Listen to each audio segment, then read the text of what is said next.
Okay, nice to meet you guys. I start with a quick introduction in Spanish and then I switch to English for the questions. Okay, okay, sure. Okay.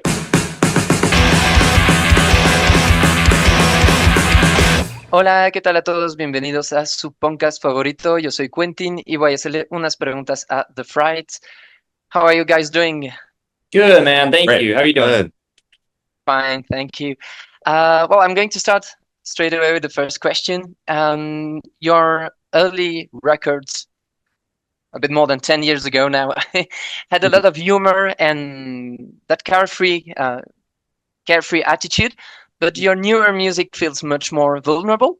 Was that a conscious decision you guys made, or did you just stop kind of hiding behind the jokes? That's the way to put it. Yeah, I mean, no, Maybe not intentional. Trapped. But maybe No. you did that when you were young too, you know?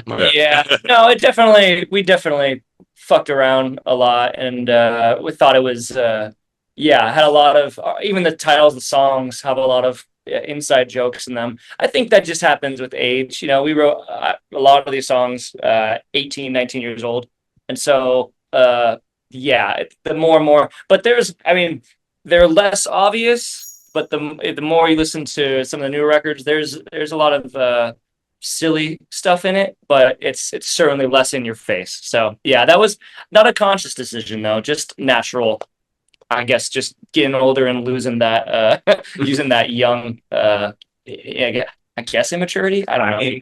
When I see a 21-year-old or a 19-year-old, I can kind of have a laugh now, being older, and just kind of see that radiating off them. And you know, I think it's just a natural thing, right? Yeah. Okay, and well, you've mentioned the fact that you were younger when you wrote the songs, obviously. Growing up, it usually means you leave old versions of yourselves, behind. So is there anything about, well, for instance, in your case, Mikey, but also for the other guys of the band, some things from that first record versions of yourselves that you actually miss now? Oh, yeah.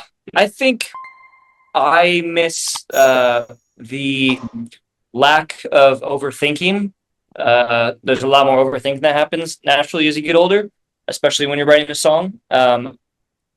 Before this record, even the record before this one I was literally making up lyrics in the vocal booth as we're performing the songs live, and those got recorded and put onto tape forever. And this one, I actually did take some time to write down lyrics, but then after this, it was a much more serious songwriting process as far as I had to have everything set, and I had little books and a little binder, and I was much more organized. So I guess I miss the carefree nature of some of that. But again, I think that's just, the stupid shit I was doing when I was that age too is also something that comes with being carefree. And then that part I don't miss. But I'm glad it happened, because I wouldn't have made this record without us all just being like throwing whatever at the wall and seeing what sticks. That we still carry with us, but the innocence of it kind of has died. And I miss that a little bit. But besides that, I don't miss much. Yeah. What about you guys? Do you have like the same? Yeah, no, that's a good question. There was it's difficult because this is overall something I don't miss, but I think this was my first record with the band, and like getting having seeing this process through really for the first time, like on this level of like what it would come to be like for what it meant for us for the rest of our career. It was like I don't know if I was nervous, or if I was just like, this is the first time that I'm seeing this process through with these guys, and like that is something that I can't imagine not wanting that like going through that process and kind of proving through what we were doing actually like worked, and like we can still stand on it like 10 years later, which is in some ways a very short time, but for us a long time. I didn't imagine we'd still be doing this 10 years after this. I think I don't miss the overanalyzing and the anxiety part of that, but I do miss the excitement of that, and I do miss the process of growing up like that. This was a very like it was a growing up moment for the band, obviously musically, but it's a growing up moment for us as people, and that's one of those things where it's like, yeah, there's parts of that I don't miss at all, but there's parts of that like, dang, like it's fun to feel that. And to our credit, I feel like all of the records we've done since I've been excited about in a similar way. So yeah. Okay, and you've mentioned. Oh yeah, sure. Go ahead. Oh no, I was just gonna say, you never really get back those first times, like any any person, the excitement of the summed it up right there. the first thing, your first experience is having something. You never get that back, and yeah, I mean, of course you can kind of think about that and miss that, but there's all sorts of first times still happening. So anyway, yeah. Okay, and well, you've mentioned growing up, but I mean, it has happened to the fans as well. So, do you ever feel like your songs have become like a shared diary, maybe for an entire generation, at least for the people who've been listening to you since the beginning? Totally. Sure. Generation is very generous. Yeah. Thank you. But I know. Yeah. Like a quarter of a generation. Yeah, they definitely. We've been super lucky with our fan base has grown with us. Most of them since this record, and a lot of them. I mean, a new group will catch on to the next record and then grow with us. And so the ones that have been around since this record, yeah, you see them at shows and you talk to them after shows, and they talk about like where they were in life when this record came out, and they talk to you about it as if it was their life story or something.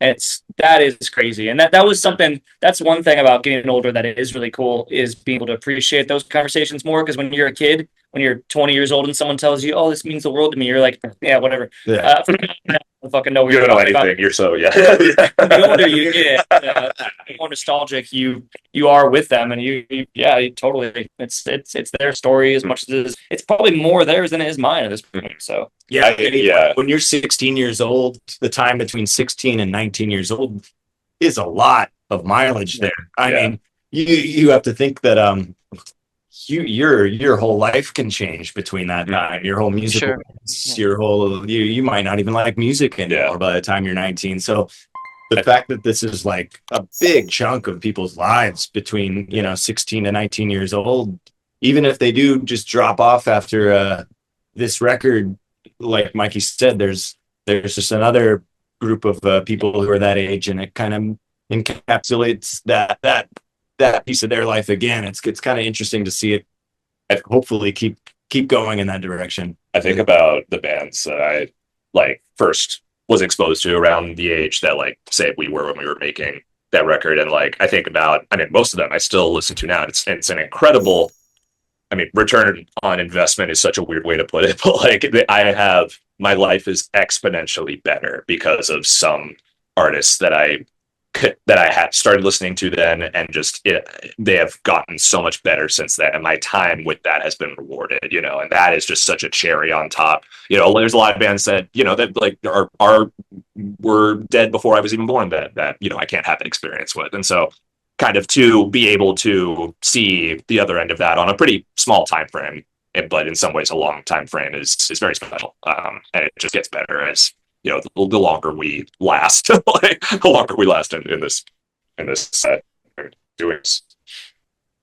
Okay, and your more recent record deal a lot with anxiety. I mean, your last records, not the latest one, but in general, they deal a lot more with anxiety, uncertainty, and growing up. So, do you think writing the songs help you understand what you're feeling, or do they help you more, let's say, survive your feelings? Yeah, sure, definitely. Initially, I think initially, to survive and I think cope with what you're feeling, and then later, I find that you write a song and you listen to it a year later, it makes way more sense than it did in that moment. The reason I use it is to help me process whatever I'm going through at the time. Mm-hmm. Even if it doesn't make total sense, I can get something on paper and into a song. But it absolutely, once it has some air and some time to breathe on its own, it makes way more sense to me. And I think that's why people connect with music in general, is because somebody was going through something that they didn't really even understand, but thousands of, if not millions of other people totally understood it at the first time they heard it. They're like, oh my God, this is me. But a lot of times the songwriter doesn't even have that until a year later. So, or whatever. Maybe they never get it. Yeah, I mean, and there's a time, I think, after you kind of let it go, and it's almost not yours anymore. It becomes the person that receives it, because you kind of just have to let go of that and just kind of accept that's what it is. So Totally. it's interesting in that.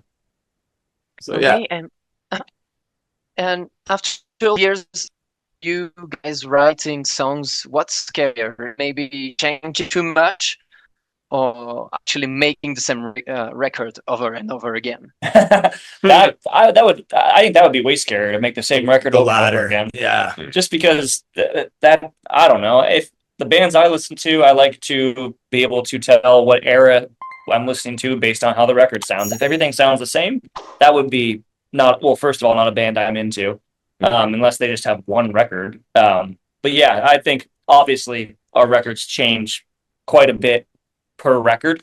So for us, I would have to say the answer is certainly it's more scary to stay the same than to just grow and write what feels true. Yeah, and I think there's chance, like I said before, I think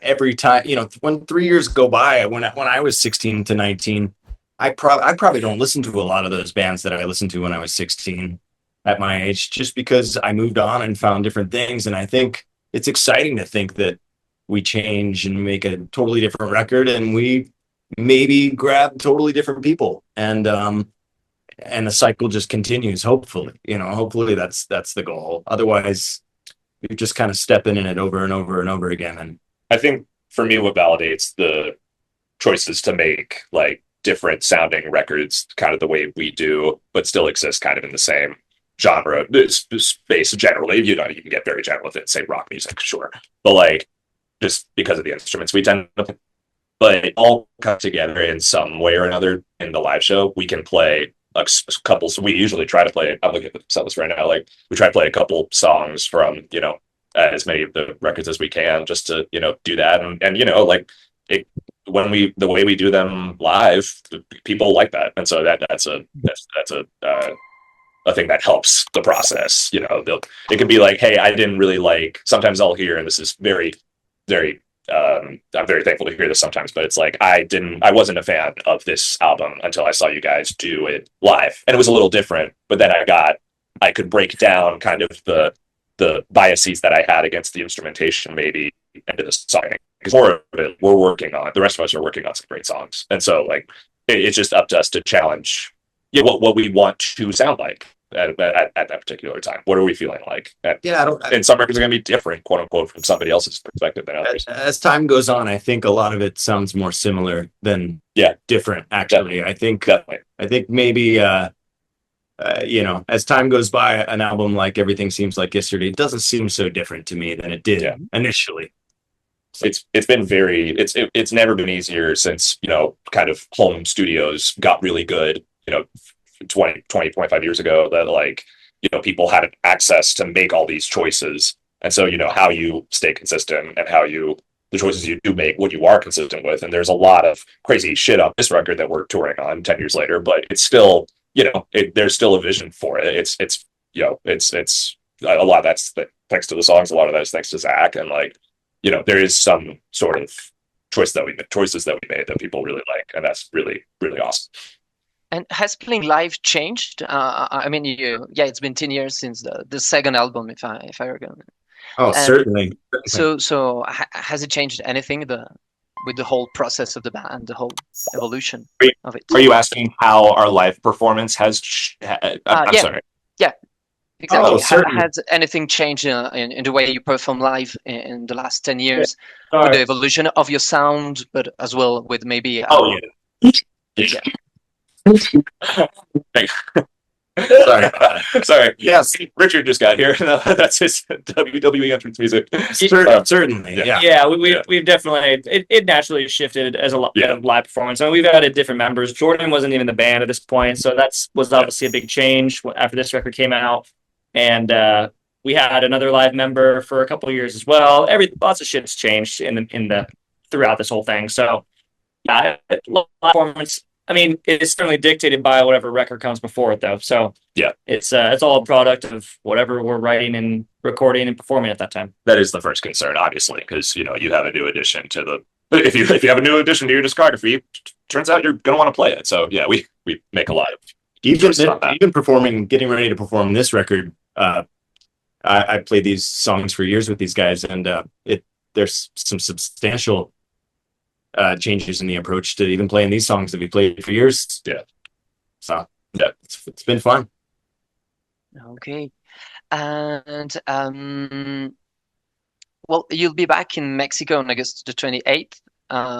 What is it about Mexican crowds that keeps bringing you back here?